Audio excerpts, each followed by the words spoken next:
A text says, "You're on my mind." A bouquet from 1-800-Flowers says, "You're my everything." Heartfelt moments belong in the real world, not just your phone. For 50 years, 1-800-Flowers has helped millions of people make memories that'll last a lifetime with gifts they'll cherish forever. Their expertly curated arrangements and gift baskets ship nationwide with a 100% satisfaction guarantee. Don't wait for the next big moment. Make it when you visit 1-800-Flowers.com/podcast. That's 1-800-Flowers.com/podcast. History as it happens, May 6, 2025. Inside the Nazi Mind. This year they say there are 800,000 pairs of boots standing heel to heel, waiting for the Führer's final speech. And the high spot comes when, after a detailed review of Nazi achievements, Hitler cries, "My life's fight has not been in vain." Mit euch ihre Blicke weiß ich, mein Lebenskampf ist nicht umsonst gekämpft. Throughout 12 long years, the German people were regimented, willingly for the most part, into a machine which substituted for personal freedom the cult of mass obedience. Und damit zu unserem ewigen deutschen Volk. Deutschland, Sieg, Heil! Heil! We must continue to study the Third Reich, but which lessons or warnings from the past can be applied to today's global crisis of democracy? What are the right questions to ask? Did Hitler hypnotize his followers? Why were the young susceptible to Nazism's call? How did the perpetrators of the most heinous crimes in history justify or cope with their actions? Why did the German people get behind Hitler? That's next with Laurence Rees, who takes us inside the Nazi mind as we report history as it happens. I'm Martin DeCaro. It is complex because each situation is different. Every situation is unique. But I do think you can certainly point to something fundamental that's going on with Hitler that's interesting in broader terms. The first is, I think that there's a massive overemphasis in popular culture about the great sort of charismatic leadership of Hitler, that he kind of looks in your eyes and you immediately succumb and so on. Hitler hypnotized nobody. He may have been, as classic definition of Max Weber, the German sociologist, defined charismatic leadership, he may well fit absolutely into the role of a charismatic leader, but that doesn't mean that he's convincing people by some kind of supernatural talents. I've met people who heard Hitler talk in the early 1920s who thought he was incredible and wonderful, and I met other people who heard him talk who thought he was a complete jerk. In the opening pages of his new book, The Nazi Mind, historian Laurence Rees lets us know why he prefers to study the warnings rather than the lessons from history. I focus on warnings, he says, because I don't believe that history has any precise lessons. How often, for instance, do we read on social media that a lesson politicians should take from Nazism is that you shouldn't appease a foreign power? Remember, they say, Winston Churchill warned against appeasing Hitler, and so appeasement is wrong. But history doesn't work like that, says Rees. While it's true that Churchill didn't appease Hitler, he appeased Stalin a great deal. So what is the lesson here? You can appease some people in some circumstances, but don't appease others in different circumstances? However, unlike a lesson which is a fixed rule, a warning is only a tendency. This history matters, he says. Many democracies are currently under threat, and it is useful to be aware of the techniques that would-be tyrants are likely to use to suborn our freedoms. But I'm conscious, says Rees, that this remains a history book, not a piece of political commentary, and that without knowing the history, the warnings can't fully be grasped. Alten Schwur der gegenseitigen Treue, der Kameradschaft, dieses alte gemeinsame Bekenntnis zu unserer herrlichen Bewegung und damit zu unserem ewigen deutschen Volk. Deutschland, Sieg, Heil! Heil! The Nazi Mind, 12 Warnings from History by Laurence Rees is out today, published by Public Affairs, an imprint of Hachette Book Group. I read an advance copy to prepare for this episode. In fact, all my questions from Laurence Rees are informed by the arguments he makes about the Nazi mentalities he studies, applying the discipline of psychology without psychoanalyzing people who've been dead for decades. As you know, if you've been listening to my podcast over the past couple of years, the story of the Third Reich always matters. The challenge is when we take what we learn from books like this one to try to understand our current dilemmas without reaching for facile comparisons, without distorting the definitions of terms like fascism. And yes, you know where I'm going with this. Lawrence's book, as he said, is not a piece of political commentary, but as you read it, you might think, as I did, about how to apply his warnings to what is happening in the United States right now. I mean, think of the conspiracy theories and racist lies Donald Trump has repeated about immigrants, especially during the campaign last year. And some of these statements, you may recall, provoked his critics to compare him to Hitler. What they have done to our country by allowing these millions and millions of people to come into our country, and look at what's happening to the towns all over the United States. And a lot of towns don't want to talk. It's not going to be Aurora or Springfield. A lot of towns don't want to talk about it because they're so embarrassed by it.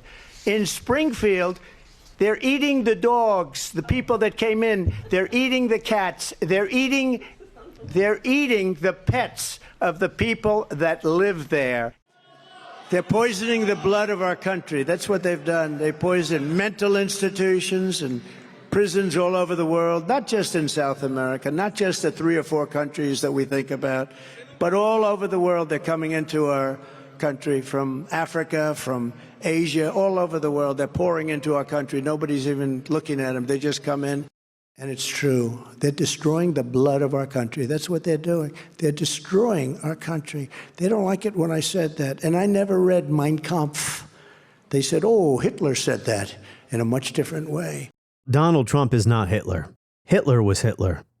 But what is it about conspiracy theories that make them so potent? Why do demagogues sway some people, while others, when listening to a figure like Donald Trump, come away thinking he's a buffoon? Can we find the answer in us versus them thinking? That is one warning you'll read about in The Nazi Mind. Another is attacking human rights. Another is exploiting faith. Rees says Hitler understood the immense power of faith. If your followers have complete faith in you, then no amount of reasoned argument will convince them that they're wrong. Laurence Rees is an acclaimed author and filmmaker, the former head of BBC TV history programs. His work includes the TV series and best-selling books Auschwitz, The Nazis and the Final Solution, World War II Behind Closed Doors, and The Dark Charisma of Adolf Hitler. Laurence Rees, welcome. Hi, Martin. This is your first time on the podcast. So just briefly tell our listeners a little bit about your illustrious career. Yeah. You have been writing about, studying, doing documentary films about the Third Reich for decades. Yeah. Well, after Oxford, I never wanted to be an academic. I always wanted to make television documentaries. I always wanted specifically to make history documentaries. That's what I always wanted to do. I was lucky enough to get into BBC television, and I started as a researcher, worked my way up, assistant producer, director, producer, started to get to make my own films. And then I was making a film about Goebbels as part of a series I was making about propaganda, and started coming across former members of the Nazi Party. And they weren't at all like what I imagined former members of the Nazi Party would be. And that pushed me on towards a kind of almost lifetime quest going into this history. From that, I was commissioned to do a 6-part series called Nazis Warning from History, which was a co-production with History Channel and won the Peabody in America. Other series, including a 6-part series on Auschwitz that I did with PBS. Another series war series I did with PBS. All of these also I wrote books with. So I was doing books really in tandem with the TV series. And then in the last 5 to 10 years, I focused more on books.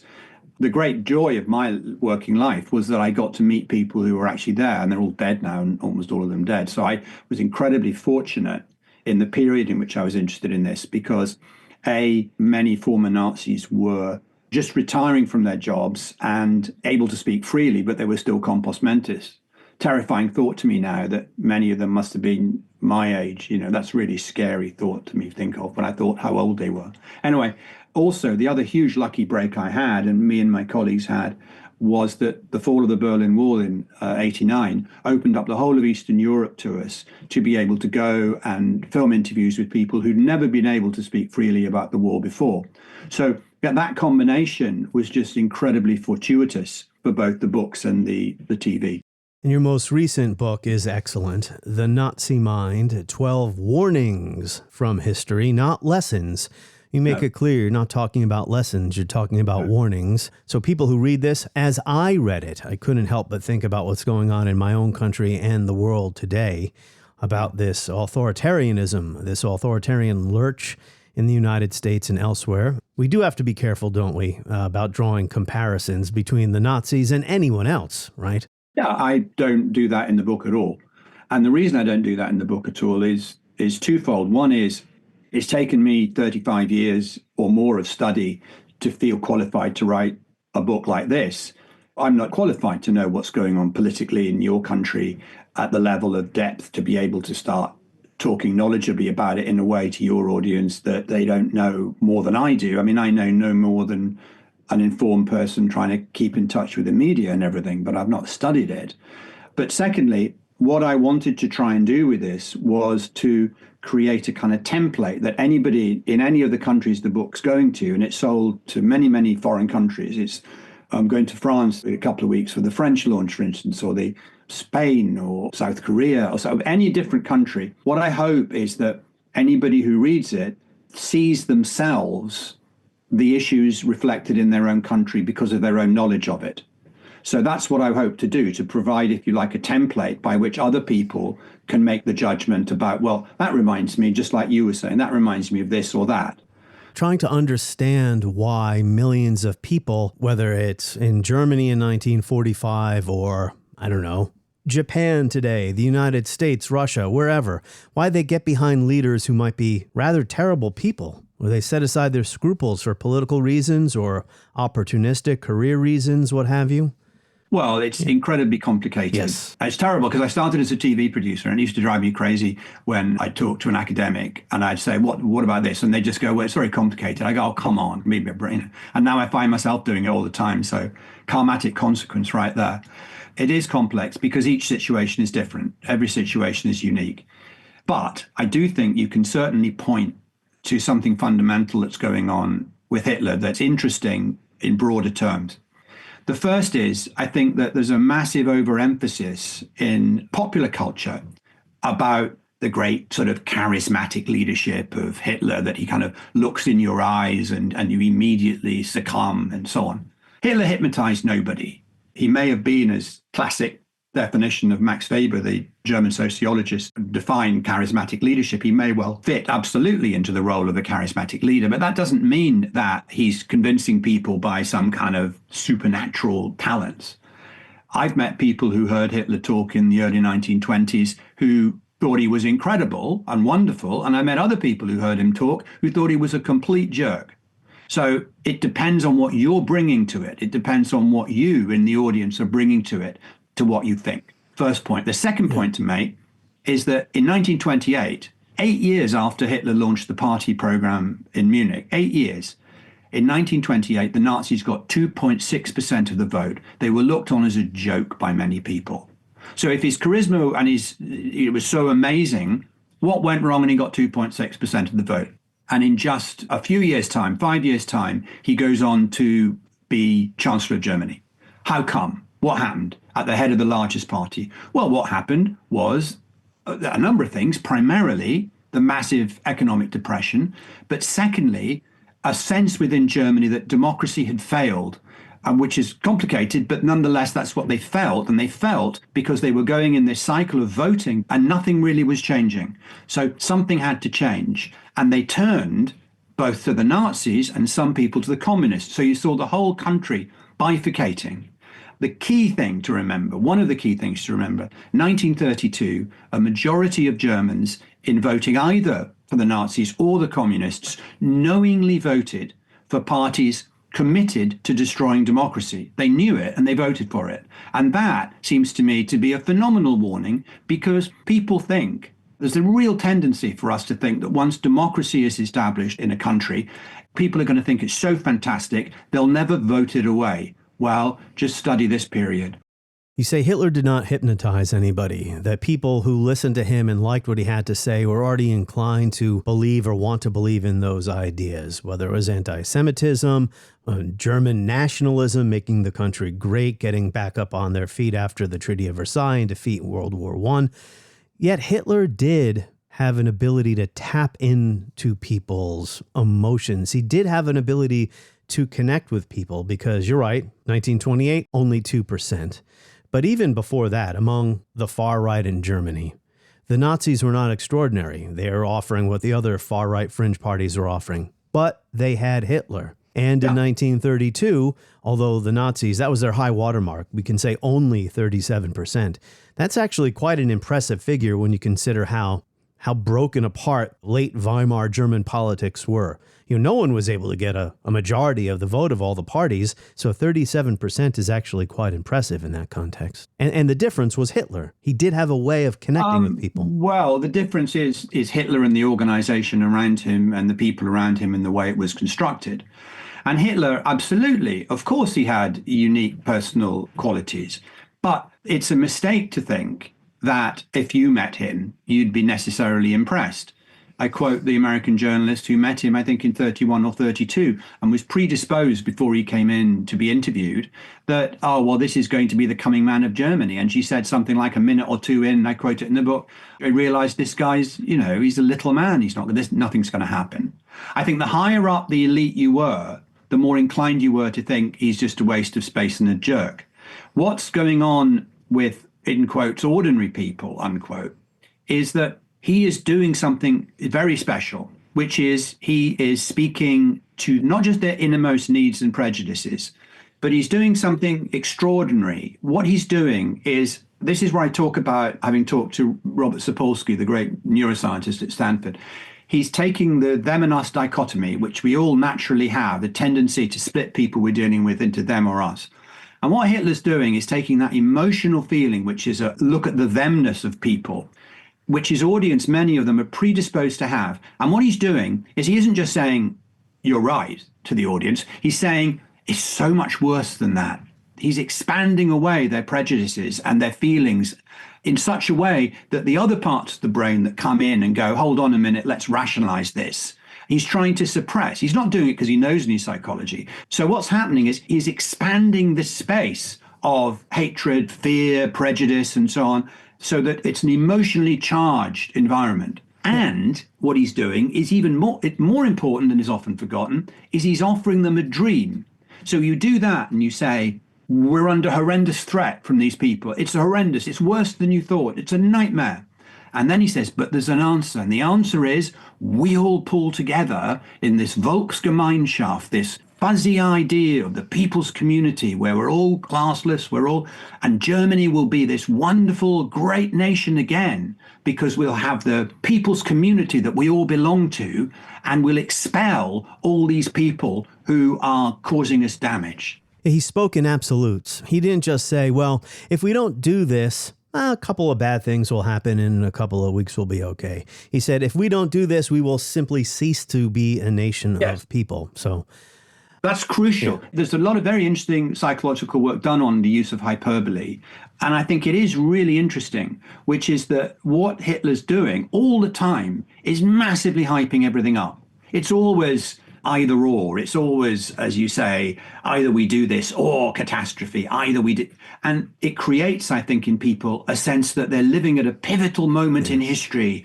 Your life's worthwhile because never before have human beings faced such incredible traumas and challenges and the opportunity for courage, all of these sorts of things, which all heighten people's emotions. It makes you feel like you are part of something. So I do want to ask you, though, about the way you apply the discipline of psychology to try to understand the Nazi mind, to borrow the title of your book.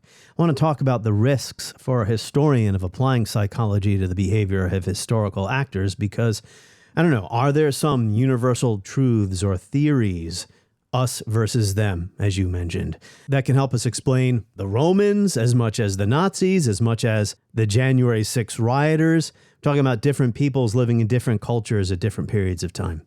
I think the key, I've always been very, very wary of what they call psychohistory. I still am, and I don't consider this a work of psychohistory. The reason I don't consider it a work of psychohistory is that what the kind of people before I've read who've tried to go down this route do is they go, okay, let's try and analyze Hitler's character. Let's try and look at the moment. What pivotal emotions did he have growing up? You know, someone once said to me, oh, he was swaddled wrong as a baby. That's the key, you know, all this kind of nonsense, right? And anyone who thinks that's an idea should read Walter Langer's assessment for the OSS during the war of Hitler's mind, which has been published. It's just nonsense. I mean, he goes, Hitler wanted to build the Eagle's Nest tea house at the top of the Obersalzberg because in getting to it, you had to go through a tunnel and get into a lift. Well, what could be more representative of his obvious desire to return to the womb than this, you know? And actually, it wasn't his idea to build it. You know, he didn't really like that place. Martin Bormann wanted to build it. His house was further down the mountain, and no one could describe that as resembling a womb. You know, so it's this kind of thing, or labeling. You know, he was a narcissistic sadist of the, you know. And the trouble with psychological labeling of individuals is, A, how do you know they're dead? You're not talking to them directly, and you're not qualified to make that judgment. But secondly, there's a real risk in doing that you let people off the hook by labeling them like that. I decry that, which is what I call psychohistory. I'm doing something different. What I'm doing is talking to leading academic psychologists, social, behavioral, evolutionary psychologists, and also neuroscientists about general tendencies in human behavior and the structures of the human mind. And we've all got a human mind. We've all got, I hope, we've all got minds. We've all got these general tendencies that we go to. That's why I call it warnings from history, because a warning is a tendency. You go to your doctor and say, I'm smoking 100 cigarettes a day, and the doctor says, well, I'm going to warn you that you've got really big health risks doing that. The doctor can't know it's going to kill you. You might live to be 100. You might be one of the tiny lucky ones, but you're likely not to. It's a warning. So what I'm talking about, every single thing I put into it in this regard as a warning, is a tendency. So, for example, the tendency towards them and us. I didn't realize that the frontal cortex, the bit of the brain we use to absolutely analyze different situations, isn't fully formed until we're 25, which means that younger people, particularly in the Hitler Youth or these other youth organizations across the world, they're much more susceptible to fanaticism and to radical behavior than people once the frontal cortex is fully formed. Maybe the Nazis didn't understand these psychological concepts, but they did understand the importance of the youth. Absolutely. And there's a clear, massive attempt to target youth. First of all, because it chimes with Hitler's absolute belief in the world as a place for the strongest attacking and destroying the weakest. Pure kind of pseudo-Darwinianism.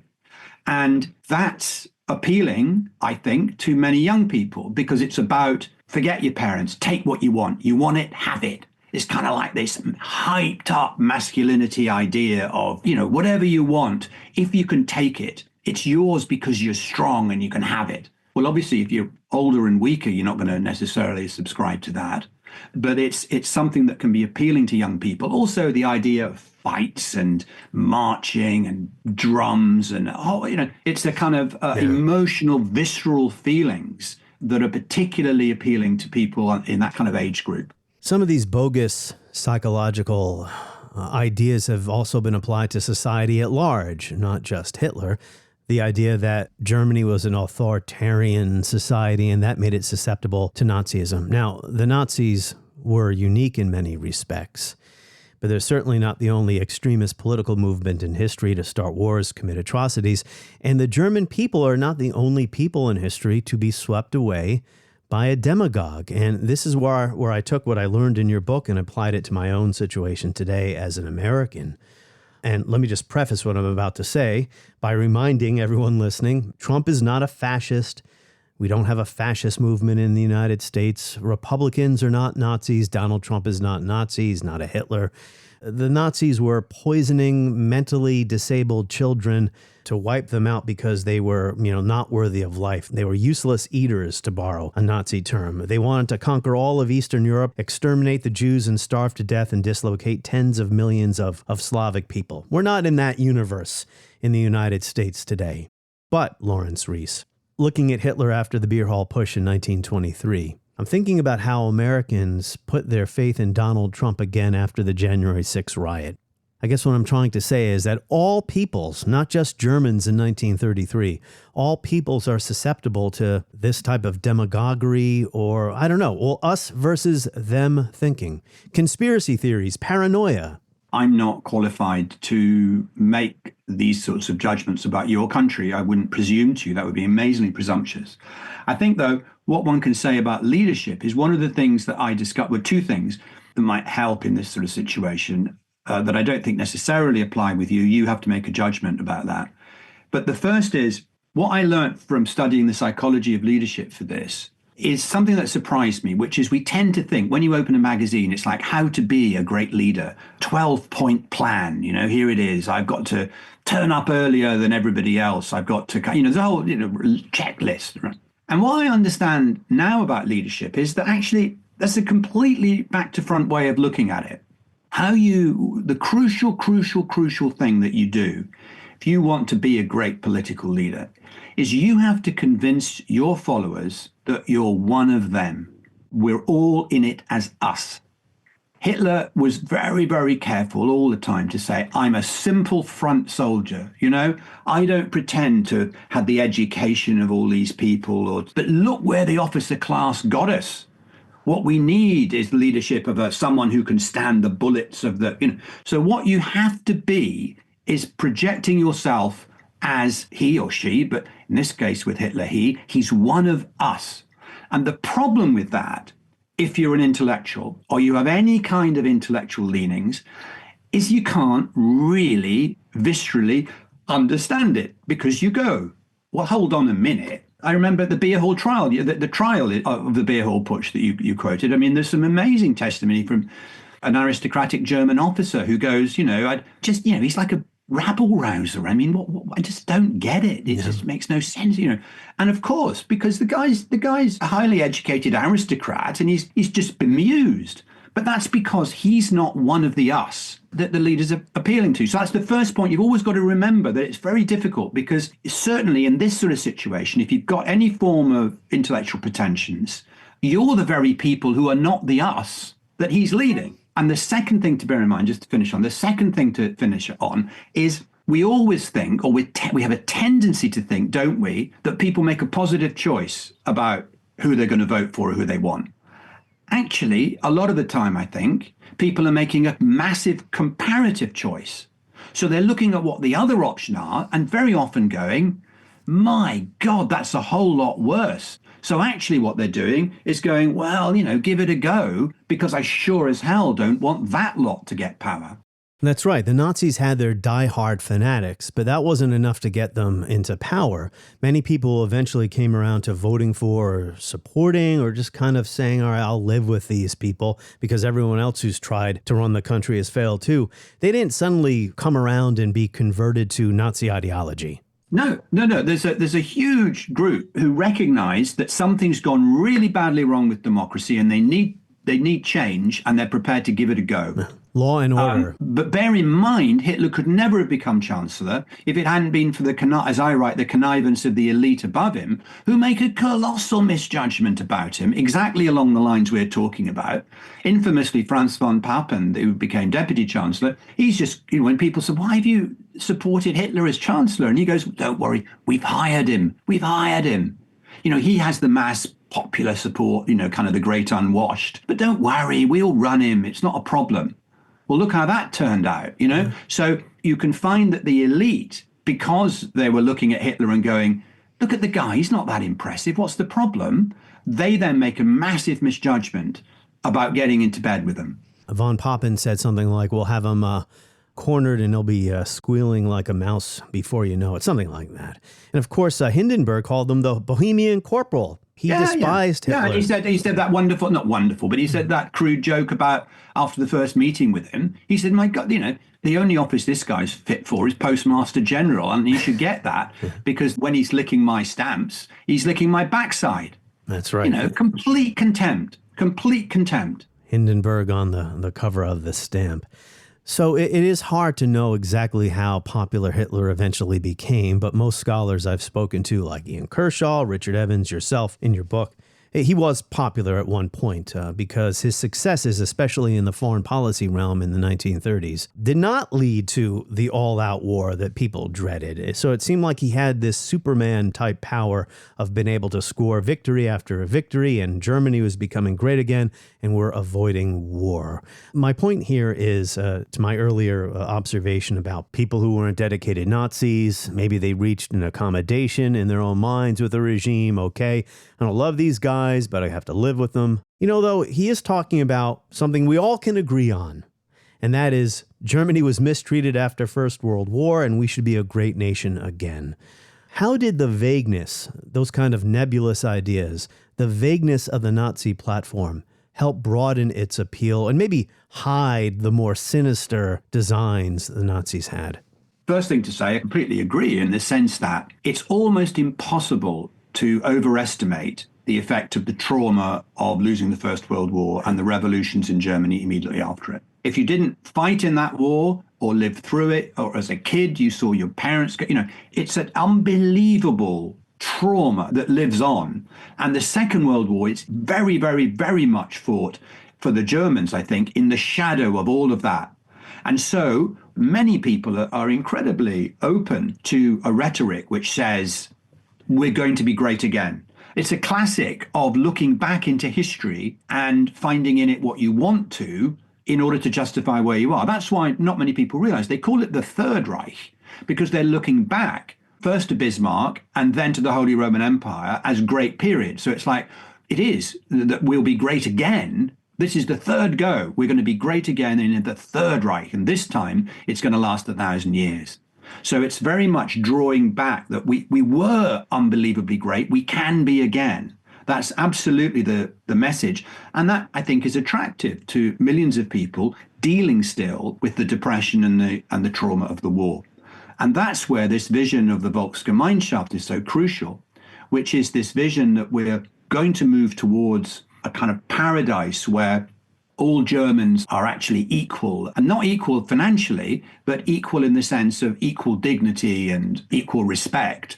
And the interesting thing about that is it was always just out of reach. Talking to Professor Sapolsky at Stanford about this is really interesting because I hadn't realized that actually, in terms of how the brain functions, having a goal that you're working towards just out of reach actually provides more dopamine, more good feelings than once you've got a goal, you've achieved it, and then you can often have a dip, which is, well, I've got it, now what? Apparently that's not uncommon, apparently, with winning, I wouldn't know, but winning a gold medal at the Olympics. Apparently you get it, and then you go, hang on, I've struggled for this for 10 years, now what? Whereas the struggle to it. So the idea that you never quite reach Volksgemeinschaft was an incredibly, again, unknowing for the Nazis, powerful method of hope in the future. It's a nebulous idea that you can always reach for and redefine as necessary. So I want to move on to Hitler was full of that. I mean, that's why he said, he never wanted to redefine the nebulous ideas in the party program. But it's where he came undone in the end, in many ways, because one of the key things to understand about Hitler is that he's a visionary leader. He speaks in visions, and he's incredibly shrewd and sneaky about dealing with the immediate situation. So he'll look around and then react off how something else is happening and then leap to do it. But because he has no middle ground of connecting his vision with the immediate reaction to events, they end up doing things totally contrary to the vision, like the Nazi-Soviet pact. So it's a weird form of governance and shows you really the downside of governing by vision. Yeah, radical dynamism where he did want his underlings to compete with one another, and he would set the prerogatives and make the major decisions or the major vision, as you say. He would lay out the vision. This applies to the Holocaust, too. I say I wanted to move on to the Holocaust. And then allow his underlings and Nazi functionaries and department heads to fight it out. And they would work toward the Fuhrer and come up with ever increasingly radical, more and more radical solutions to the problems they thought they had to solve for their Fuhrer. You're working for a boss who appoints 2 or 3 people to more or less the same job, right? He refuses when you come to him and go, hold on, I don't understand what my version of this is relating to you. What's going on? He says, sort it out yourselves. I'm not getting involved. Sort it out yourselves. So you're in these fights all the time, these turf wars all the time. But what you know is this, which is what excites your boss, what excites Hitler is the more radical idea, the better. He may not always do it, but it excites him. You could go to him and go, I think we should invade the moon or something, right? It's exciting to him. And so he'll go, you know, you're a kind of can-do person. That's pretty impressive. Maybe not now, but... And so when he had people coming to him and going, I think there's 3 problems with what we're planning. Those are the people who are not going to succeed in that environment. So it explains this mystery of how somebody who gets up so late, as it were, is still in control of one of the most dynamic regimes the world's ever seen, which is because of this combination of them knowing how fond he is of the radical and the internal competition. That's right. Hitler was not lazy, but he was a dilettante when it came to work. As you say, he used to get up very late in the morning, and not like Stalin. Stalin was... No. Stalin is the antithesis. Stalin, who I made a study of too, Stalin is the antithesis in terms of types of leader. He's what Weber would call the classic bureaucratic leader. Yeah. Stalin would sit through meetings all day. Hitler, the cabinet, I think, after 1938, never sat. So about the Holocaust, you also delve into the psychology of killers, people who kill up close, people who kill from a distance. Everybody from ordinary Germans to sadistic or psychopathic Nazi functionaries who took glee in murder. Although, as you point out, most people are not sadists or psychopaths. And we know that Otto Ohlendorf, the head of the SS in one of the Einsatzgruppen, he was an intellectual who thought he was just... A lot of them were intellectuals. You know, clinical killer following orders. Your book reinforced the idea that a major driver behind the radicalization of the final solution, basically the gas chamber complexes at Auschwitz, was to make the killing easier on the killers. Not just for efficiency to kill more people faster. No. That's a popular misconception. The fact is that Babi Yar, the dreadful killings in Ukraine in 1941, or the Harvest Festival killings later on, the Nazis killed proportionately more by shooting than they ever did in one day in gas chambers of Auschwitz or Treblinka. There was absolutely no need to develop gas chambers if you wanted to kill the same number of people. One of the prime reasons to develop the gas chambers, as you say, was concern about the psychological damage being done to the killers. And Himmler witnessed this personally when he went out to see murders taking place in Minsk in the summer of 1941. And I met the cameraman who went along with him that day. And he talked about afterwards the guy who was commanding the execution squad coming up to him going, you've got to get me out of this. I can't stand it. I can't take it. It's horrendous. And that wasn't untypical. So you found that you could divide the killers really broadly into three groups, although not equal groups. The main group's the middle one. You had a small group of people who, when faced with it, just couldn't do it, just didn't want to do it, couldn't do it. And crucially, what you have to understand is none of them was ever shot for it. So you could do that. You could just say, I'm not up to it. I can't pull the trigger. And then you had a small group of people who discovered when they started killing, they loved it. They were crazy for it. They couldn't get enough of it. And then you had a middle group of people who understood and internalized why they thought it was necessary to do this and did it, but had problems doing it. And it's that bigger middle group that Himmler is trying to deal with the push towards more mechanized forms of killing. This middle group, they reached an accommodation with murder up close, standing above a pit and shooting somebody in the back of the head and watching the body fall into the grave. They reached an accommodation in no small measure because of official sanction, right? This is something their government told them they had to do. Yeah, and also, I mean, I met someone who did it. I met someone who shot little children in these pit killings in Lithuania, who was a Lithuania. We sometimes forget. It's one of the things, again, that's a popular trope, which is kind of, oh, the Germans uniquely evil and all that. Well, actually, many, many people involved in the killing were not German at all. I mean, in Lithuania, large numbers of them were Lithuanians who went and worked alongside the Nazi killing squads and killed. And I met one of them who served 20 years, I think, in a gulag after the war for his crimes. And what was interesting about him was, the first thing about him was, he's an ignorant, uneducated peasant, okay? And the thing about them, someone in his position, is he's used to splitting open pigs. And I mean, the sight of blood is not uncommon for him. That was the first point. Secondly, he was wildly anti-Semitic, no question, that he had succumbed to the lie that the Jews were behind Bolshevism. The Soviets had occupied Lithuania and deported numbers of people. So he succumbed to the Nazi lie that all the Jews are linked, they're behind Bolshevism, and so therefore they've got to be dealt with in this way. Plus, they benefited for it because, and don't rule this out, robbery. They're stealing stuff off these people they're killing. And then they're drunk. He was drunk a lot of the time he's doing the killing. So you've got a whole range of reasons he's able to do it and come through it, none of which are of the kind of uber intellectual levels that you're talking about with people like Heydrich and Ollendorf. I would like to believe that I'm in the first category of people that I would never get used to shooting. But everybody does, and we know they're not. Although what you've got to remember is they're not picking people off the streets to do these killings, I mean, they're in the security forces.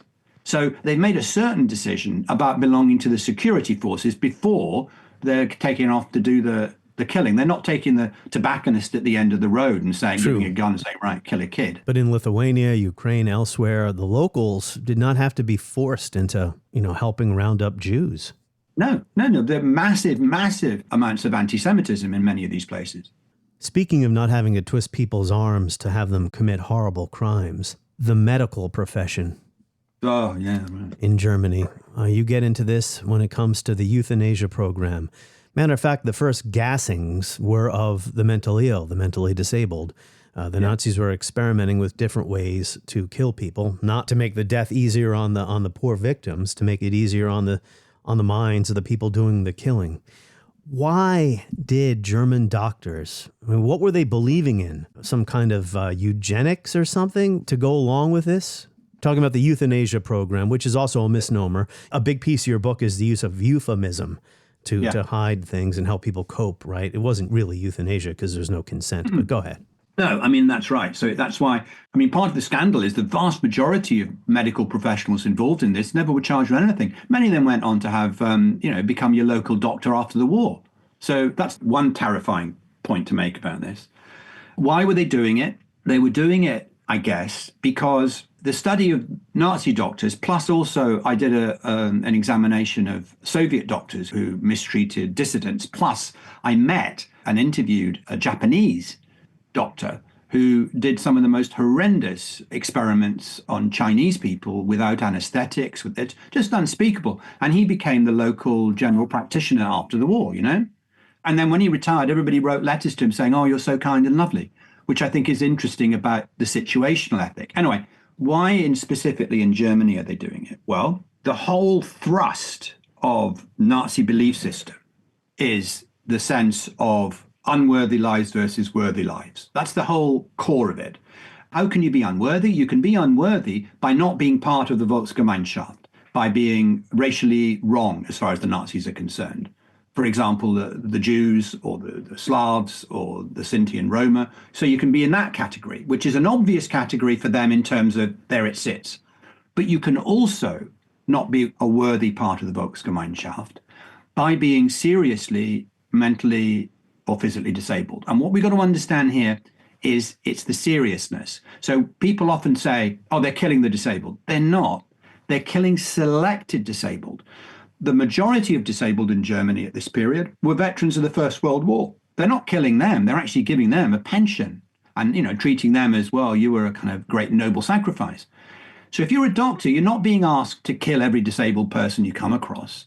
You're being asked to say, look, if we kill the most disabled people who really aren't functioning as we see it as human beings. They have no quality of life. They're not really there at all mentally.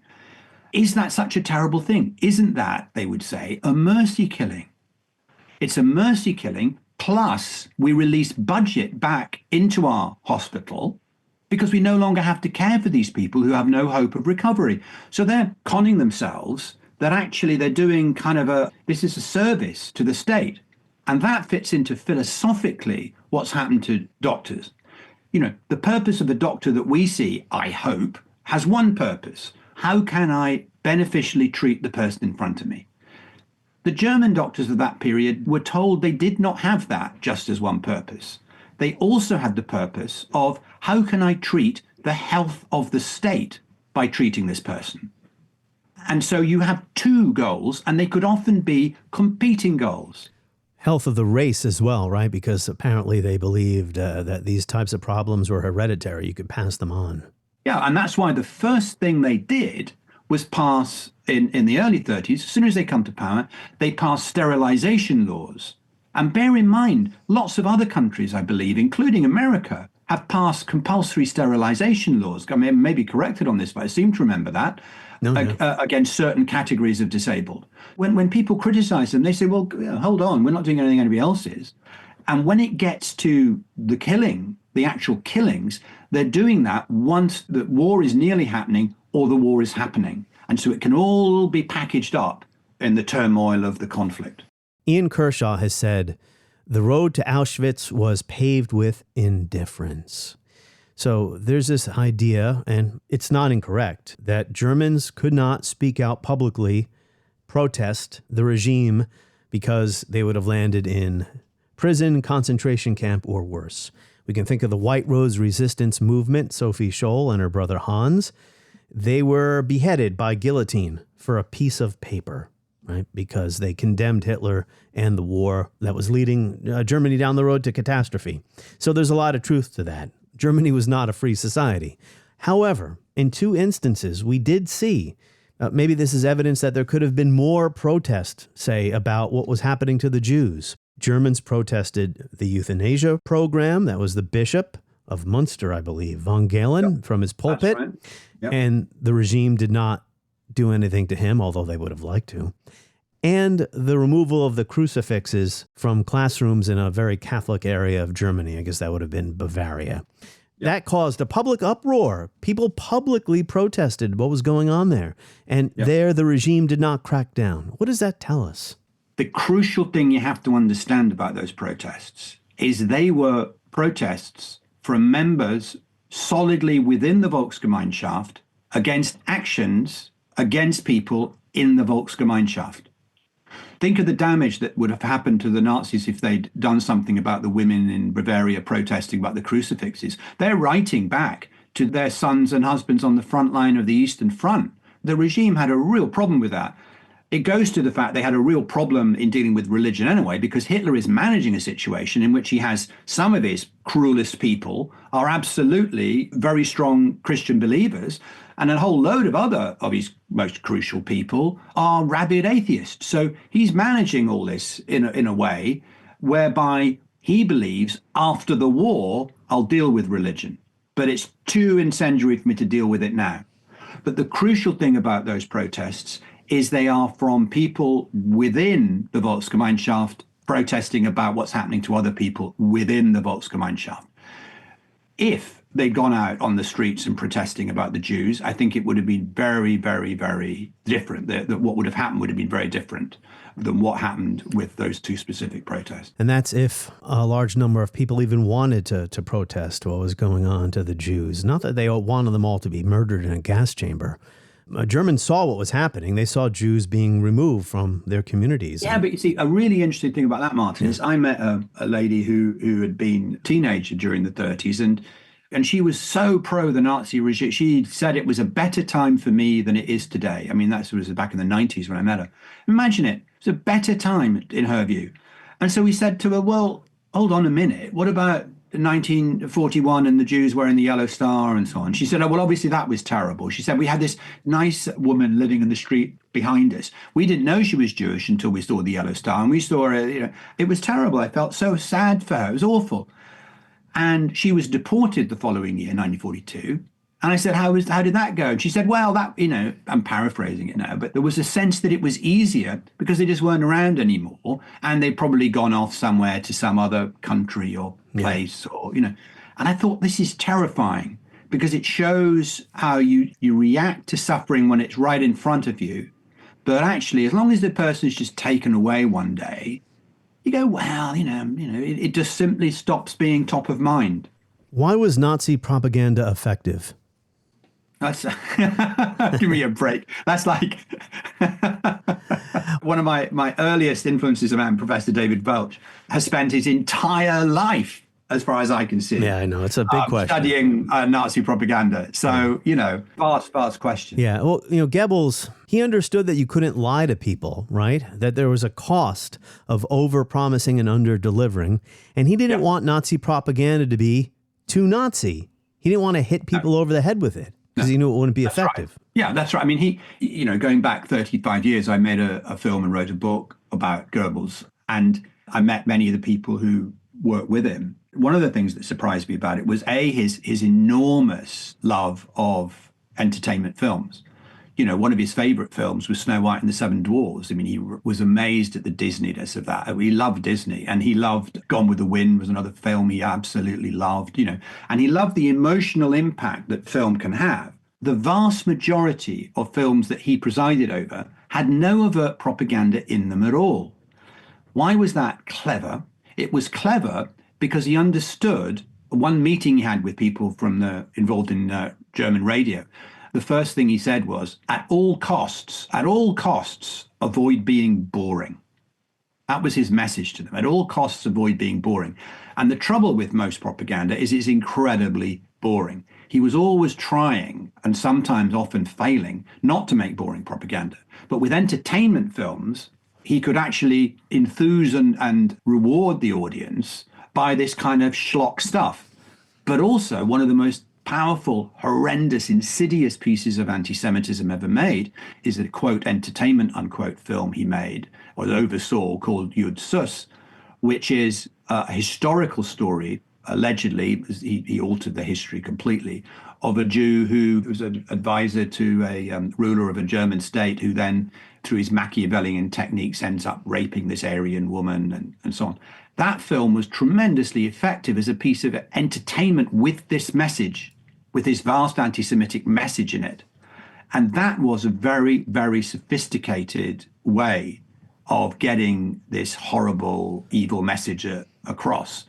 He understood there was a cost to lying to the people about what was going on. The context there was the war. You couldn't keep telling people winning the war when reports keep coming in of battles being lost. But even so, he was given to flights of fantasy by the end. He was living in a fantasy world of his own creation by the end.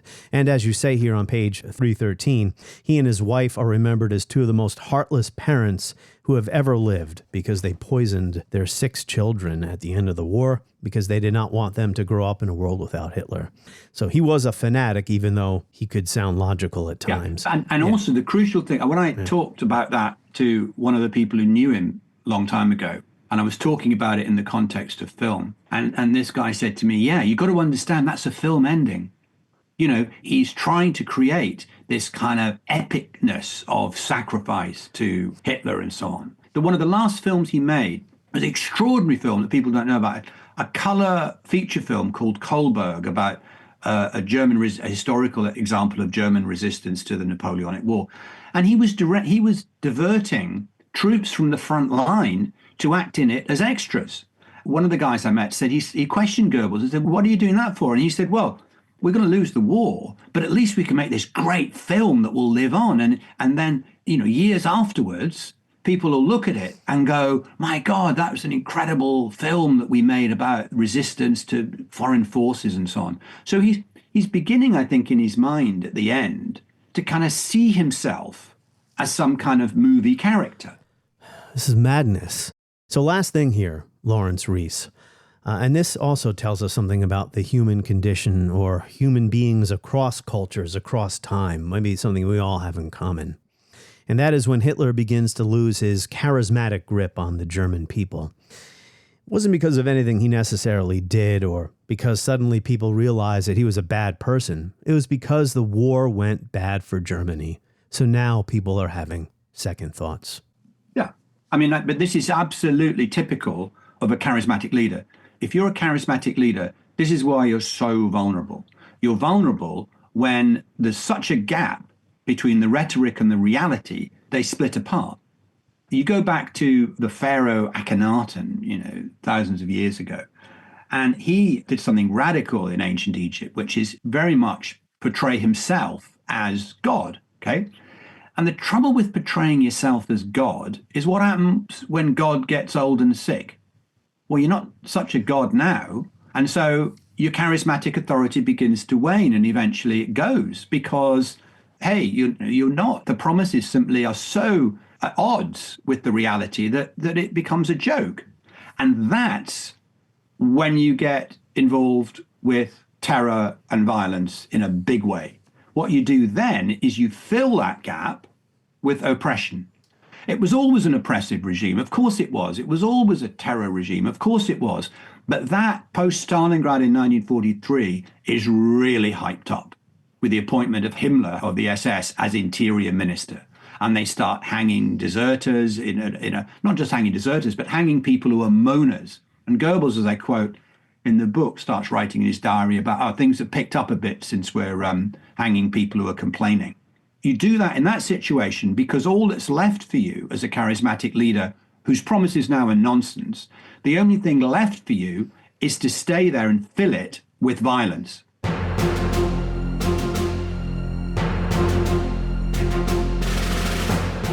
On the next episode of History as It Happens, we'll stay with the topic of political repression, and we'll travel back to the Second World War and the issue of due process and Japanese Americans, American citizens, who were put in concentration camps and denied their rights based on paranoia and lies.